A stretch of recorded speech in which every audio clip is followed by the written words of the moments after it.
Glória a Deus. Abra sua Bíblia aí no livro de Gênesis, capítulo 1, versículo 26.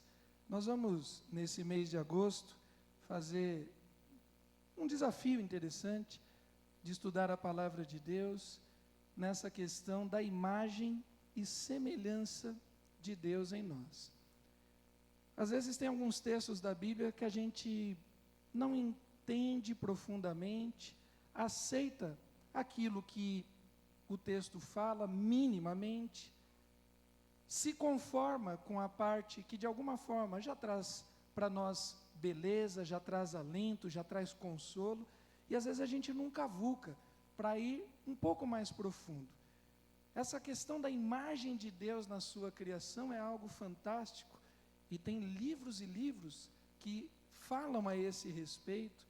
Na chamada teologia sistemática, você vai ter vários autores que vão propor coisas a respeito disso, e muitas vezes a gente se conforma, aceita minimamente e não vai a fundo.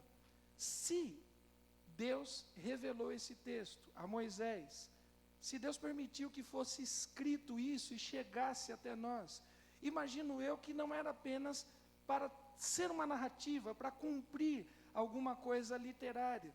Eu entendo que Deus age com propósitos, e que Deus age com propósitos santos e propósitos de relacionamento. Deus quer nos aproximar ainda mais com eles.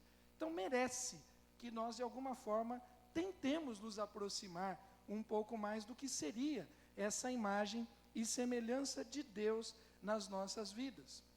Gênesis capítulo 1, versículo 26, diz o seguinte: e disse Deus, que é viva e eficaz. Obrigado a Deus, porque nós encontramos sentido de vida, de existência, propósito. Nós encontramos respostas, ó Deus, para as questões mais íntimas, mais profundas da nossa existência, diante de um mundo, ó Deus, caótico, diante de um mundo que jaz no maligno, não apenas na nossa geração, mas de um mundo que está rompido e corrompido, rompido contigo e corrompido pelas suas ações e malignidades e maledicências.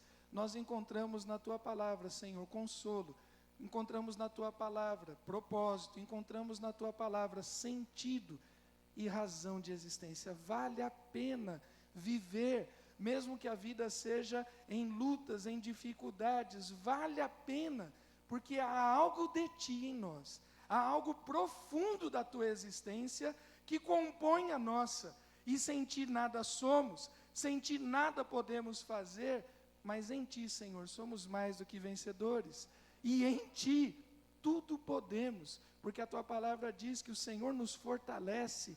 Ó Deus, nos traz mais uma vez sentido, razão de vida, propósito de existência, através do entendimento, mesmo que seja raso, mesmo que seja introdutório, do que é a Tua imagem nas nossas vidas. É o que nós Te pedimos em nome de Jesus, amém? No começo do ano, em janeiro, eu empreitei uma tarefa difícil como essa, de falar sobre a graça, né? E a gente fez umas 6, 8 mensagens sobre a graça, e foi uma das coisas que eu comentei na época, que a graça talvez as mensagens não respondessem na profundidade, na inteireza, na totalidade do que é a graça de Deus, porque é muita pretensão nossa entender o todo de Deus, mas também seria muita preguiça, muita tolice nossa não buscar entender aquilo que Deus revelou. Entender o todo é loucura, não entender nada, abrir mão é displicência, é ignorância, é pecado, porque se Deus deseja comunicar conosco, nós devemos buscar essa comunicação. E a gente viu que a graça é algo de Deus que nos alcança, que nos perdoa. A graça, ela nos resgata, nos transforma. A graça, ela nos dá condição de voltarmos a ter relação com Deus. A graça, ela é inexplicável. Mas sem ela, nós não teríamos condições de estar na presença de Deus. Porque a graça nos adota. Nós que não éramos povo, passamos a ser povo de Deus. Nós que não tínhamos nome, passamos a receber o bom nome de Jesus sobre as nossas vidas. Nós alcançamos misericórdia do Senhor. E pensando na imagem de Deus em nós, algo também veio nesse sentido. Porque toda a criação, ela parte do Deus Criador. E nesse sentido nós nos aparelhamos, nos assemelhamos, de alguma forma somos parecidos com o restante. Então há algo do Sol, das estrelas, dos planetas, que também diz respeito a nós. Porque tanto o Sol, a Lua, as estrelas foram criadas por Deus, nós também somos criados por Deus. Há algo dos animais, não apenas dos mamíferos, do qual nós fazemos parte enquanto espécie, mas também dos peixes, das aves, dos répteis, que de alguma forma diz respeito a nós, porque todos esses foram criados por Deus. As pedras, os seres animados, os seres inanimados, todos foram criados por Deus. E quando a gente vai detalhando o texto de Gênesis, é fantástico. No primeiro dia, Deus faz algo tremendo, Deus faz a separação. Diz que no princípio, Deus criou as coisas, a terra era sem forma e vazia, Deus andava, Deus parava sobre o nada, sobre o vazio. E Deus disse, haja luz e houve luz. E Ele faz separação entre a luz e as trevas. Depois Ele faz separação entre águas e águas. Depois Ele cria porção de terra. Depois Ele cria os astros para governar o dia, para governar a noite. Depois Ele cria as sementes. Ele cria a condição de sobrevivência. Ele cria os seres aquáticos. Ele cria os seres aéreos, se assim posso dizer, as aves. Ele cria os seres terrestres. E aí Ele para criar o ser humano. Querido, isso é algo fantástico. Porque há uma beleza em cada um desses seres. Eu não sei se você gosta de admirar as coisas. Jesus, em dado momento, chama a atenção da sua geração. Mateus capítulo 6, observem os lírios dos campos, observem as aves dos céus. Veja, se Deus cuida dos pardais, se Deus cuida dos passarinhos, das pombas, o que dirá de vocês? Há um padrão. As aves, os lírios do campo são lindos, são maravilhosos, mas vocês, homens de pouca fé, valem mais. Jesus coloca um padrão diferente. E há uma beleza fantástica. Tivemos oportunidade, eu e a minha esposa, de fazer uma caminhada, uma trilha, na região ali do chamado Dedo de Deus, na região ali serrana, no Rio de Janeiro, e foi algo fantástico poder observar aquela cena, poder tirar fotos, guardar na memória, guardar no coração, e a gente vendo ali em tudo aquilo, a beleza de Deus. Quem tem a oportunidade de ver o voo de uma águia, de um falcão, há algo lindo, esplendoroso nas aves, há algo misterioso nos peixes. O ser humano até hoje, com toda a sua tecnologia, ainda há locais no fundo do oceano que a gente não conseguiu alcançar. O ser humano está chegando a Marte, mas ainda há locais no oceano que a gente não conseguiu alcançar. O que dizer da beleza dos cavalos? Para quem pôde acompanhar alguma coisa dos Jogos Olímpicos e ver aqueles cavalos lindos, maravilhosos, é uma coisa fantástica. Tem cavalos que valem 40 milhões de reais. A gente anda com tanta anta e não vale nada. Mas tem uns cavalos que valem uma fortuna. E eu e você, querido, quanto nós valemos? O que dizer da força, a imponência dos felinos, o leopardo, a pantera, os leões? Mas nenhum deles tem a imagem de Deus. Nem o sol com todo o seu esplendor. Você e eu não podemos parar segundos olhando de maneira direta para o sol, porque o brilho, a força, os raios solares poderiam queimar a nossa retina e nos tornar cegos, mas há um brilho de Deus na sua criação, um brilho de Deus no homem, um brilho de Deus na mulher, que foi feita a imagem e semelhança de Deus. Há um brilho excelente, que precisa ser visto, que precisa ser admirado. Tudo isso tem a ver com a imagem de Deus em nós, e merece que nós nos atentemos. Muitos, de alguma forma, intentaram dizer coisas a respeito da imagem de Deus. Os pagãos, criando seus deuses, com formatos humanos, com formatos animais, com parte do corpo humano, com parte do corpo de animais, tentando de alguma forma refletir o que seria um Deus criador. Quando a gente avança para os gregos, nós temos na chegada de Apolo, o Deus que desce, o Deus que é lançado em terra, e eles procurando a imagem de Deus. No nosso próprio continente, os incas, os astecas, adoradores do sol, para uns o sol era o Deus supremo, para outros o sol era um Deus secundário, mas mesmo assim procurando em formatos, em coisas outras, a imagem de Deus, quando a imagem de Deus está na minha vida e na sua. E nós precisamos, queridos, nós precisamos entender que a imagem de Deus confere características. A imagem de Deus confere algo de Deus nas nossas vidas. Presta bem atenção no que eu vou dizer, para você não dizer que isso é uma heresia. Nós não somos divinos, mas há divindade de Deus nas nossas vidas. Nós não somos eternos, mas há a eternidade de Deus nas nossas vidas. Nós não somos santos, mas há algo da santidade de Deus nas nossas vidas. Há amor, há compaixão, há misericórdia, há graça, há a essência de Deus, porque Deus reúne a sua trindade diferente de todos os outros dias, em que Deus faz tudo de maneira unissa, sozinho. Ele declara, faça isso, faça aquilo, mas quando é para criar eu e você, a trindade inteira está envolvida. Façamos, é o Deus Pai, é o Deus Filho, é o Deus Espírito Santo.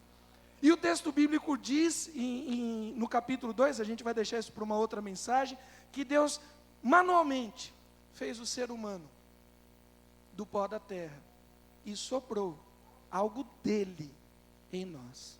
Há algo de Deus, querido, nas nossas vidas. Passa mais uma aí, por gentileza. O texto de Salmos, capítulo 8, versículo 4, o salmista faz uma pergunta muito interessante, e que a resposta é algo que nós temos hoje, além da palavra escrita, nós temos o Espírito Santo de Deus nas nossas vidas. Então Moisés escreve, lógico que ele entende alguma coisa, mas hoje nós podemos, passado por Jesus, por todos os apóstolos, por todos os escritos, a gente pode ousar conhecer um pouco mais da imagem de Deus do que Moisés. E Moisés não tinha ideia do que ele estava dizendo, e Davi fica bolado. O que é o homem? Quando a gente imagina a grandeza de Deus, o que é o homem? Isaías diante da glória de Deus. No ano da morte do rei Uzias, eu vi o Senhor assentado num alto e sublime trono. Eu vi o Senhor. As abas da sua veste enchiam todo lugar. Eu vi o Senhor. Anjos estavam sobre ele, serafins, cantando, se escondiam da presença de Deus. Eu vi o Senhor, eles diziam, santo, santo, santo, é o Senhor dos exércitos. E aí ele cai em si, ai de mim, eu vi o Senhor, alto, no sublime, exaltado, engrandecido, e naquele momento ele se reconhece pequeno. Imagino eu que tem muito a ver com essa fala de Davi. Davi, que foi um homem segundo o coração de Deus, quanto mais Davi se aproximava e via a grandeza de Deus, mais Davi se percebia pequeno. E aí ele chega, meu Deus do céu!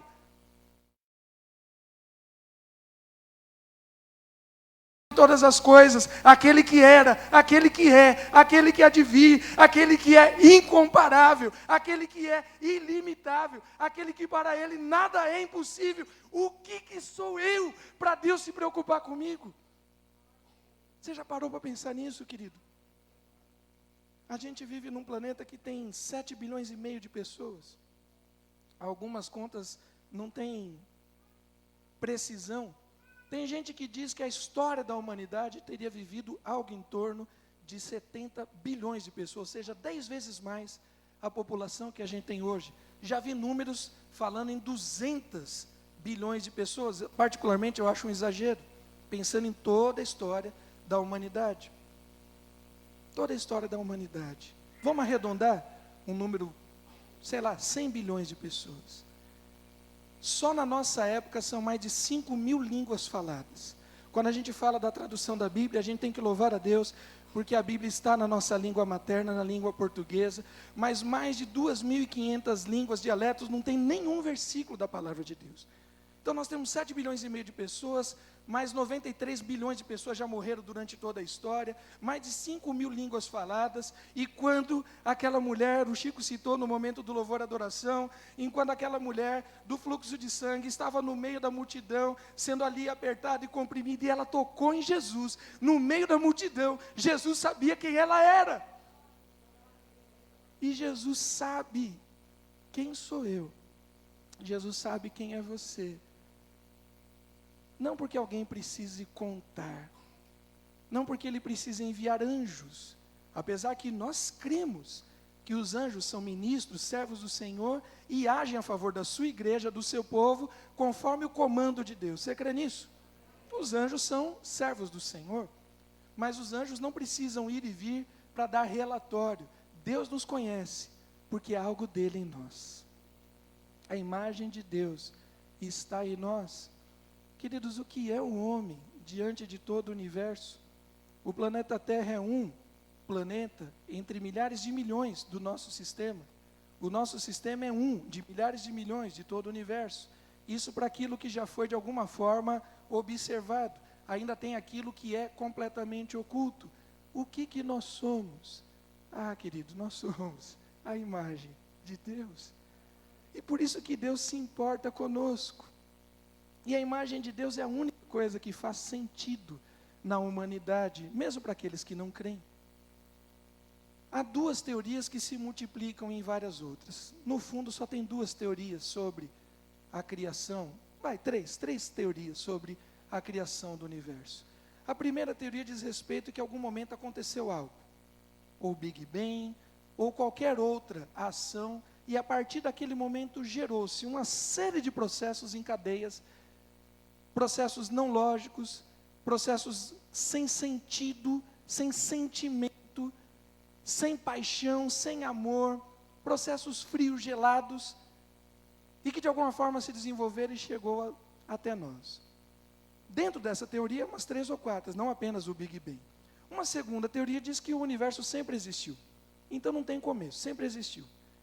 E de alguma forma também a evolução nos trouxe até aqui. Mas a terceira teoria diz que o universo tem um começo, e ela também se desdobra em algumas.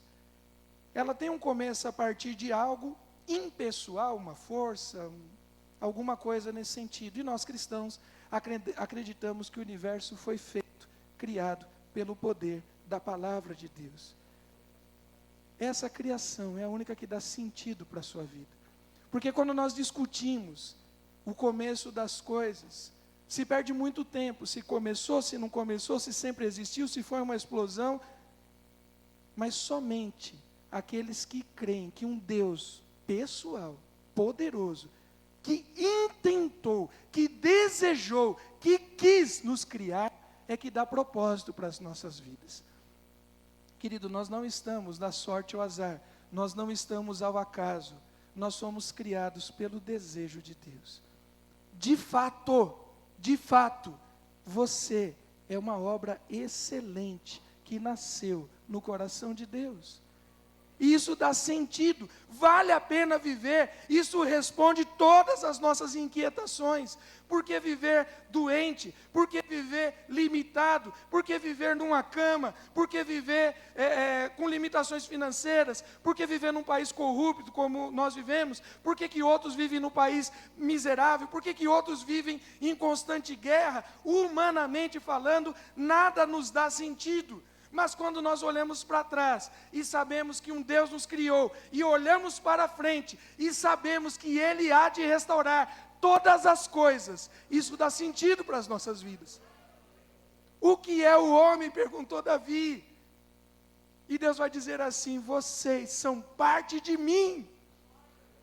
Por isso que quando Jesus vem ao mundo, e Ele conversando, trocando relacionamento com seus discípulos, Ele vai dizer assim: Senhor, eu oro para que eles sejam um conosco, assim como eu sou um contigo. O desejo de Deus é que nós estejamos ao seu lado. Queridos, quando a gente para usar uma ilustração, quando a gente pensa no processo de purificação de metais preciosos, como a prata, por exemplo. Hoje em dia o processo metalúrgico, industrial e etc. e tal. Mas lá no passado, a coisa era feita manualmente. E tinha que pegar ali a pedra, o minério, que vinha com todas as suas sujeiras e impurezas, e era colocado no fogo. E o personagem que ficava ali manipulando aquilo, ele tinha que ter muito cuidado, porque era um fogo em altíssimo nível. Essa imagem você pode, por exemplo, buscar em Isaías 6, que eu acabei de citar, porque Isaías vai dizer assim que um anjo veio, trouxe uma brasa viva que ele pegou com uma tenaz e tocou na boca de Isaías, dizendo, olha, o teu pecado foi perdoado e a tua iniquidade foi limpa. Imagina essa cena, aquele local de muito fogo, que você tem que manipular as coisas à distância, ali com uma tenaz, com um pegador, alguma coisa. Era assim que era feito o processo de limpeza. E quando que o purificador sabia que o processo tinha terminado? Porque está meio distante, à distância. As pessoas que escrevem, que falam esse respeito, diz que naquela época, para ter certeza que toda a impureza da pedra, do minério, foi tirada e só sobrou a pedra preciosa, a prata, o ouro, era quando o purificador se via completamente naquela pedra. Já não havia mais nada embaçado, não havia nada mais obscuro. De alguma forma, aquela pedra refletia a Ele mesmo. Querido, nós somos o reflexo de Deus. A nossa vida vale muito a pena, toda ela. A vida da criança, a do adolescente, a do jovem, a do adulto, a do idoso, toda ela. A vida do europeu, do africano, do asiático, a vida dos americanos, norte, centrais e sul, toda ela vale, porque nós somos feitos à imagem e semelhança de Deus. Hoje nós comemoramos o Dia dos Pais. O Ministério Infantil fez que é o culto mais importante do ano, né, pais? Vamos ser sinceros. Tem uma segunda data em maio, mas essa de agosto é o culto mais importante. E aí tivemos um momento de alegria, tivemos um momento de brincadeiras. Mas pais, por que vale a pena amar os vossos filhos? Não é só porque é mandamento de Deus. Filhos, por que devemos obedecer e honrar os nossos pais? Não é só porque é mandamento de Deus. Pais, por que você deve sustentar, cuidar, abençoar dos seus filhos? Não é porque se você não fizer isso, vai ter algum problema moral, vai ter algum problema judicial. É porque pais e filhos são feitos à imagem e semelhança de Deus. E nós precisamos amar, nós precisamos cuidar, porque diferente dos outros 5 dias, quando Deus terminou de fazer o homem, a sua imagem e a sua semelhança, o texto diz assim, viu Deus tudo quanto tinha feito. E agora, nesse 6º dia, tudo, incluindo o homem, macho e a mulher fêmea, é muito bom. Deus criou e nos criou a sua imagem e a sua semelhança. Mas se a imagem de Deus nos dá sentido e diz quem nós somos, passa mais um aí. A imagem de Deus também diz quem o outro é. Querido, Deus não tem filhos preferidos. Deus não tem filhos preferidos. Jacó teve filhos preferidos. Abraão teve filhos preferidos. Davi teve filhos preferidos. E você conhece a história, o que aconteceu com José e seus irmãos. Você conhece a história do que aconteceu com Jacó e Isaac. Você conhece a história do que aconteceu com Isaac e Ismael. Pessoas se equivocam e têm filhos preferidos, né? De repente você vai dizer assim, olha, um filho preferido em casa só tem sentido se for eu. Talvez você pense assim, mas Deus não tem filhos preferidos. E quando nós falamos da imagem de Deus, a imagem de Deus dignifica, a imagem de Deus qualifica, a imagem de Deus enobrece a minha vida, mas também a vida do outro. Toda vida, ela é importante para Deus. E nós vivemos e temos escritos terríveis no meio da história, inclusive da história da igreja, com xenofobia, com racismo, com escravidão, com acepção de pessoas, com indiferença. Tudo isso é pecado, porque a imagem de Deus, tal qual está na minha vida, está na vida daquele outro, que me é diferente, mas me é igual, porque todos nós somos imagem e semelhança de Deus. Você pode dar um glória a Deus bem alto por isso? Porque há páginas terríveis na história, inclusive da igreja protestante, inclusive da igreja batista, que durante muito tempo aceitou a indiferença, a intolerância, o racismo, a escravidão do outro, como se o outro não fosse igual a mim, como se o outro fosse menor. Tem várias explicações, o pecado é a principal delas. Mas a ideia de propor uma imagem de Deus, que nasce lá no paganismo, uma imagem de Deus a partir de algum tipo de estereótipo, criou isso. A ideia iluminista de ter na imagem de Deus o sentido, a razão. A ideia renascentista de ter na imagem de Deus a questão estética da cultura, da arte, como se a imagem de Deus pudesse ser limitada a alguma coisa. E aí criando deuses, criando modelos, inclusive na nossa geração, onde a imagem de Deus é difundida para aqueles que têm sucesso. O crente que está acima, o crente que é cabeça e não cauda, o crente que é empresário, o crente que tem dinheiro, o crente que tem saúde, vai fazer o que com quem está doente? Queridos, a graça de Deus se revelou salvadora a toda criatura. Porque Deus amou o mundo de tal maneira que deu o seu Filho unigênito, para que todo aquele que nele crê não pereça, mas tenha a vida eterna. Essa ideia de sucesso, de saúde, de estética, de perfeição física, de riqueza material, vem criando inimizades, desde sempre. Essa ideia maligna de domínio, de vencer o outro, de colocar o outro abaixo, de sobrepor, que gera as guerras, perseguições, racismo, xenofobia e por aí volta. Tudo isso tem a ver com a nossa imagem. Nada disso tem a ver com a imagem de Deus. Eu vou repetir: guerras, intolerâncias, racismos, inimizade, xenofobia, isso tudo tem a ver com a minha imagem de ser humano caído. Isso não tem nada a ver com a imagem do Deus Criador. O texto vai dizer, então, Jesus lhe disse: hoje houve salvação nessa casa, porque também este é filho de Abraão. Nesse caso, esse texto tem a ver com Zaqueu, que era de fato judeu. Mas em outro momento Jesus foi questionado. E Jesus vai dizer assim: Deus, eu posso suscitar essas pedras filhos de Abraão. E Paulo vai dizer que nem todo israelita é de fato filho de Abraão. Paulo vai dizer que aqueles que creem como Abraão são de fato o povo de Deus. Porquanto não há diferença entre judeu e grego, porque um mesmo é o Senhor de todos, rico para com todos os que invocam, porque todo aquele que invocar o nome do Senhor será salvo. Nós precisamos levar a imagem de Deus na vida do outro. E como é que nós levamos a imagem de Deus na vida do outro? É tratando o outro como imagem de Deus. Passa mais uma aí. A imagem que Michelangelo pinta, na verdade não é só essa, né? Michelangelo pinta, se eu não me engano, são 8 grandes painéis no teto da igreja Sistina, e em 8 painéis ele retrata toda a criação. E essa parte é a parte mais conhecida da sua encenação. Ele demorou cerca de 5 anos para pintar o teto da igreja e travou exatamente nisso, na criação do homem. E apesar de ser uma obra belíssima, apesar de todo o seu valor cultural, quem sou eu para criticar Michelangelo? Fazer o quê, né? Mas Michelangelo pisou na bola numa coisa. Porque Michelangelo colocou a imagem de Adão em Deus. Dá uma olhada. Se você colocar uma barba no personagem de Adão, você vai ver o personagem de Deus.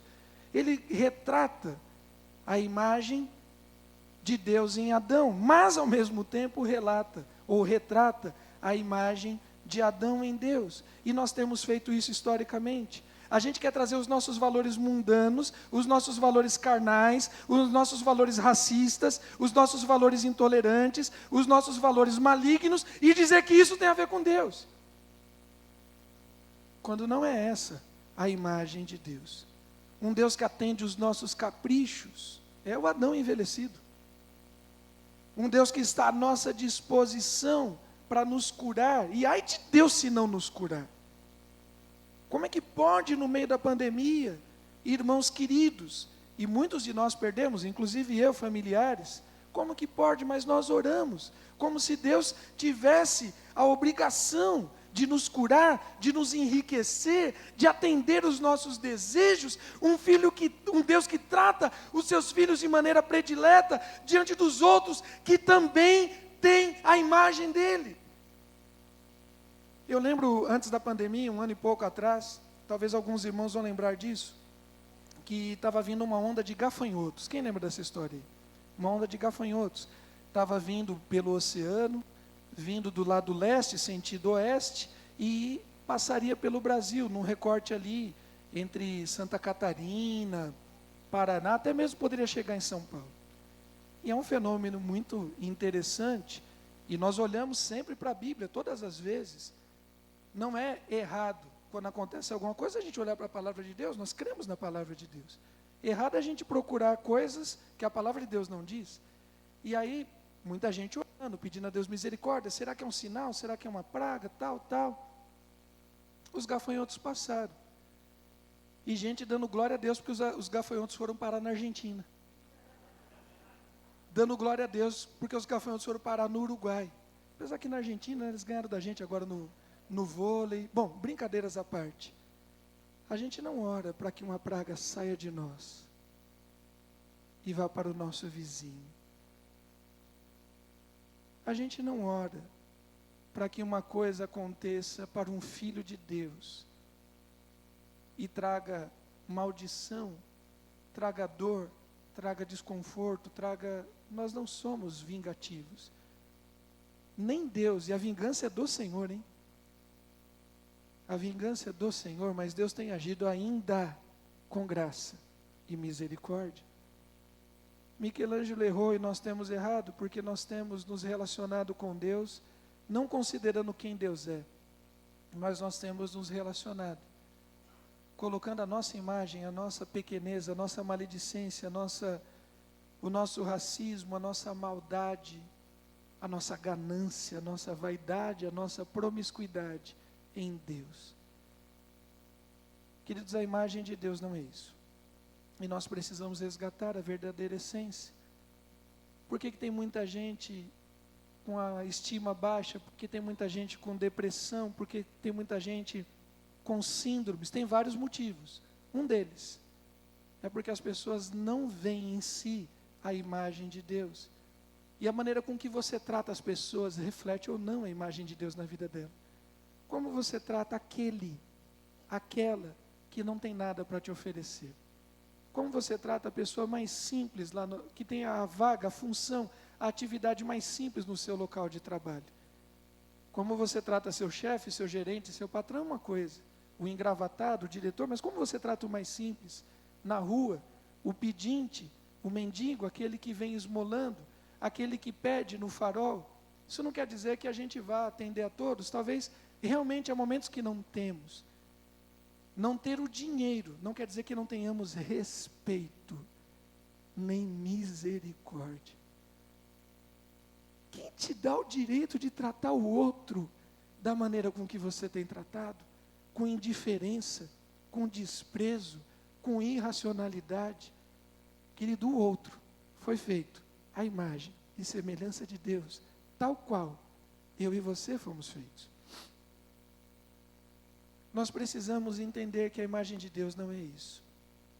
Quando nós nos relacionamos, como é que aquele que não conhece essa palavra, como é que aquele que não conhece a imagem de Deus vai se relacionar? Ele precisa se ver em mim. Nós precisamos ser espelhos. Você consegue ser espelho para que uma pessoa, ao vir até você, ela veja o reflexo dela e veja a imagem de Deus na vida dela? Nós precisamos. Se alguém diz, 1 João 4,20, se alguém diz, eu amo a Deus e odeio o seu irmão, é mentiroso. É mentiroso. Pois quem não ama seu irmão, a qual viu, como pode amar a Deus, a quem não viu? E o texto não diz isso, mas eu vou completar. E a quem não verá. Se você não ama o seu irmão, a quem você vê, você não ama a Deus, a quem você não vê. E sem amor, e sem santificação, é impossível ver a Deus. A imagem de Deus está em toda a criação. Tem gente que ama mais os seus animais do que o ser humano. Você pode amar o seu animal? Pode, deve cuidar. Eles são criaturas de Deus. Mas imagem de Deus, somente um outro ser humano. Madre Teresa de Calcutá é conhecida, uma personagem fisicamente muito frágil. Sai do leste europeu, se eu não me engano, da Iugoslávia, e vai servir aos pobres na Índia. E um dia perguntaram para ela como que ela conseguia atender aquele povo sujo, leproso, com tantas doenças, que ainda temos hoje, imagina nos anos 70, nos anos 80. E Madre Teresa teria dito o seguinte: quando eu olho a face de um mendigo, de um doente, de um leproso, eu procuro ver nele a face de Cristo. E aí eu trato ele como se eu tratasse o próprio Cristo. E Jesus vai dizer assim: qualquer que receber um dos pequeninos, um dos miseráveis, um dos indignos, um daqueles que são desprezados nesse mundo, em meu nome, a mim me recebe. Quantos receberam anjos em sua casa sem saber? E quantos afugentaram anjos nas suas vidas sem saber? Para terminar, a imagem é a essência de Deus revelada, querido, na nossa humanidade. E aí existe um padrão de ser humano, e o padrão está em Cristo Jesus. E é interessante, porque o padrão está no Cristo humano. A imagem de Deus é revelada no Cristo humano. Então há muito de Deus ainda na minha vida e na sua, a ser revelado em nome de Jesus. Há muito de Deus a ser revelado. O Filho, que é o resplendor da glória de Deus, e a expressão exata. O Filho é o resplendor da glória de Deus. Ele, o Filho, é a expressão exata do seu ser, sustentando todas as coisas, pela sua palavra poderosa. Depois de ter feito a purificação dos pecados, assentou-se à direita da majestade de Deus. Queridos, essa é uma frase que eu ouvi de uma pregação da pastora Mabel, acho que tem mais de 20 anos, e eu nunca mais me esqueci. Tem frases de pregação do Jair, do Ezequias, do Enedir, da Ilse, da Mabel, que ficam na minha cabeça, e essa é uma frase da pastora Mabel que eu nunca mais esqueci. Tem homens que de tão grande, de tão poderosos, se tornam tão excelentes e tão grandes, que passam a ser considerados deuses. Mas o nosso Deus, de tão grande, de tão poderoso, se diminuiu, se rebaixou, se esvaziou, para revelar a glória dele a mim e a você. Homens se tornam grandes, o nosso Deus que é grande, se apequenou. E ele veio à terra para revelar a sua glória. Jesus, que é o grande Deus, escolhe se esvaziar. Jesus, que é o grande Deus, escolhe se humilhar, se diminuir. A gente costuma dizer que a grande humilhação de Cristo está na cruz. Espera lá. A primeira grande humilhação de Jesus é nascer. É nascer frágil. Se cai, morre. Se não é alimentado por Maria, morre. Se não é limpo, se não é cuidado, morre. Já é a primeira humilhação. O Criador se transformar em criatura. Aquele que é o autor da vida, ele se tornar frágil. Já é a primeira humilhação. Aquele que é eterno, que é ilimitado, está restrito no tempo e no espaço. Já é a primeira grande humilhação. É certo que na cruz ele foi humilhado, ele foi exposto aos homens e também no mundo espiritual. Mas a vida inteira de Jesus é humilhação. Andar perto de gente como eu, perto de gente como você, já é uma baita humilhação. Para aquele que estava na eternidade, para aquele que tinha todo o serviço real, o Criador se transforma em criatura para revelar a essência da imagem de Deus. E Jesus escolhe nascer no lugar mais simples. Jesus escolhe andar com as pessoas mais simples. e com as rejeitadas, aqueles que a sociedade não queria. O Deus grandioso, o Deus poderoso, o Criador dos céus e da terra, Ele anda no barro, Ele pisa no barro. O texto de 2 Coríntios 5:21 diz o seguinte: aquele que não conheceu o pecado, Deus o fez pecado por nós. Ele não conheceu, mas Deus o fez pecado por nós, para que nele fôssemos feitos justiça de Deus. Querido, a imagem de Deus é algo que talvez nessas 4, 5 mensagens a gente não vai conhecer no todo. Mas a imagem de Deus é viva em nós, por causa de Cristo Jesus. O sangue de Jesus que foi vertido, que foi derramado, é um processo de transfusão. Nós vivemos do sangue, que foi, de alguma forma, foi feita uma transfusão no seu corpo, que é a igreja de Cristo. E a essência plena de Deus está em nós. Para encerrar, João, que foi o discípulo mais poético, aquele que andou com Jesus e talvez de maneira mais poética, mais amorosa, foi aquele que mais escreveu, né? Paulo não andou com Jesus, dos que andou com Jesus, João foi aquele que mais escreveu, um evangelho, 3 cartas e o Apocalipse. João foi aquele que Jesus encostou no seu ombro, tinha ali mais amizade. Dos 3 que andavam mais perto com Jesus, João era um deles.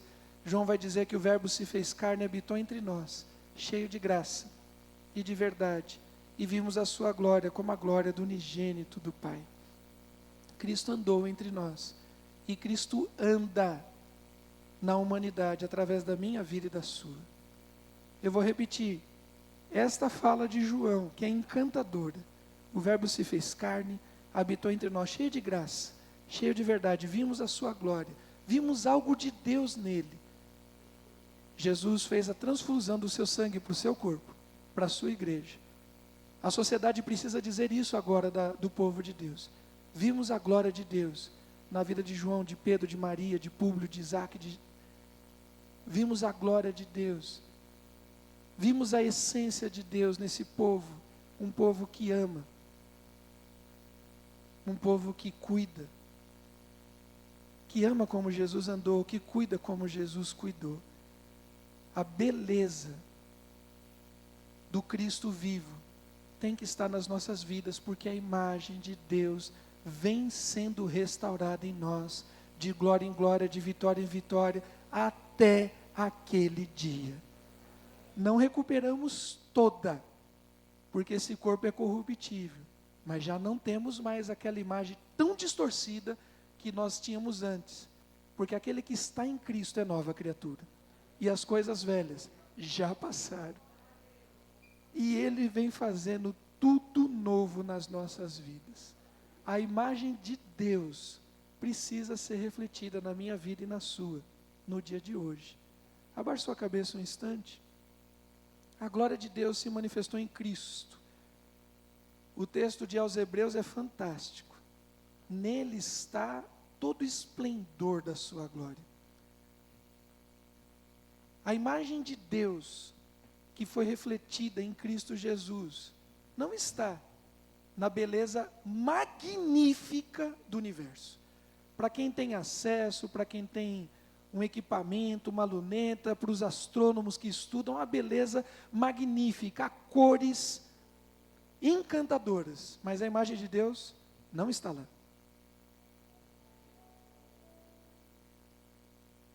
Há uma luz incandescente, é uma luz que literalmente nos aquece, é uma luz que gera vida. Sem o sol a vida não resiste.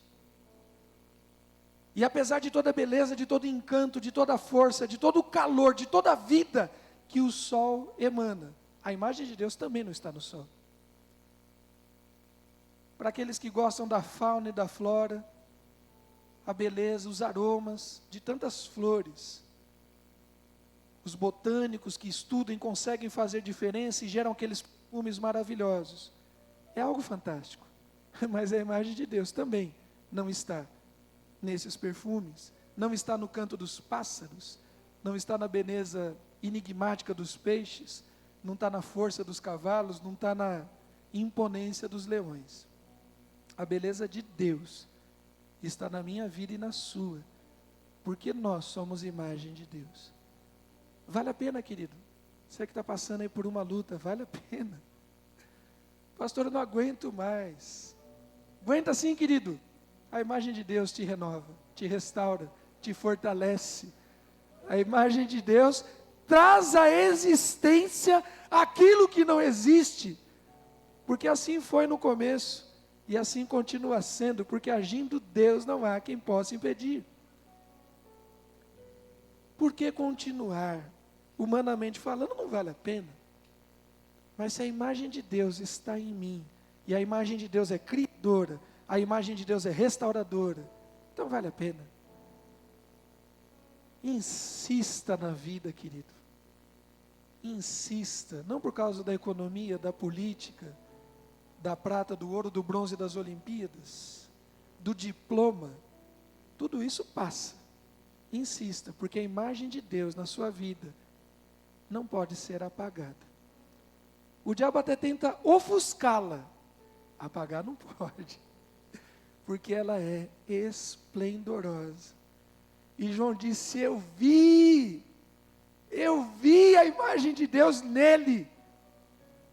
E Jesus vai dizer: se vocês tiverem fé, vocês farão coisas iguais e outras maiores, porque eu vou para junto do Pai. Tem gente que está meio derrubado, cambaleando, inclusive na fé.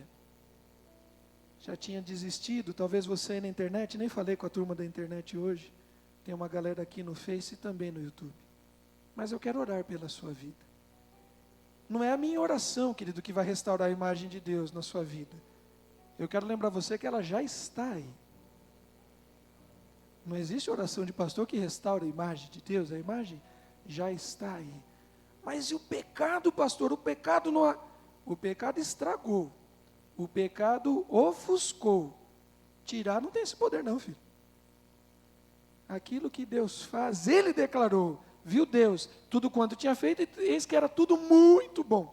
Muito, muito, excelente. Aquele que é bom, disse que o que fez era muito bom. Aquele que é perfeito, e não existe mais que perfeito, só na língua portuguesa, e quem entende disso algum dia me explique, mas não existe nada além da perfeição. E aquele que é perfeito disse: é muito bom ver a minha imagem em você. Isaías, para terminar agora de fato e de direito, Isaías 53, diz que quando o filho sofreu, quando o filho padeceu, quando ele ficou naquela situação, o texto diz assim: ele viu o fruto do seu penoso trabalho, e ficou feliz, e ficou satisfeito. Ele viu a mim e a você. Ele viu a imagem dele em mim e em você. E desculpa se você não crê, mas a imagem de Deus também está na sua vida. Ah, eu não creio, o problema é seu, querido. Ou melhor, azar o seu. Tanto dos que estão presentes quanto dos que estão na internet. Azar o seu não crer, porque Deus está na sua vida. E se você der isso de espaço para Ele, Ele te renova, te restaura e transforma o teu interior. Baixe sua cabeça e vamos orar.